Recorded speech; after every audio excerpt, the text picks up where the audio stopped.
Sa number 2,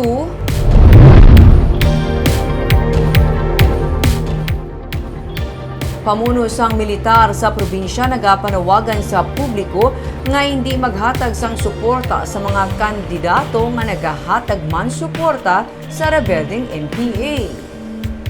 Ang pahanumdum may kantanan sa ginapaabot nga eleksyon kung sa diin sa Masami, nagapangay usang kwarta ang rebelding New People's Army sa mga luyag magkampanya para sa ila ginatawag nga permit to campaign. Pahanumdum sang militar nga dapat ang mga kandidato hindi maghatag sa ila. So na kay Colonel Orlando Edrelin, ang pamuno sa 303rd Brigade sa Philippine Army, wala man sila sang may ma-identify sa karon nga posible nga kandidato nga nagasuporta, pero subong pa lang nagapanawagan na sila sa publiko nga hindi pagsuportahan ang mga kandidato nga nagabuylog kag suporta sa rebelding NPA. Masupog ang kampanya sang Army kontra insureksyon. Pila sa mga matag-as nga leader ang na-neutralize na nila kag nanakip na diri si Rogelio Posadas nga secretary sang Komiteng Regional Negros, Cebu, Bohol, Siquijor.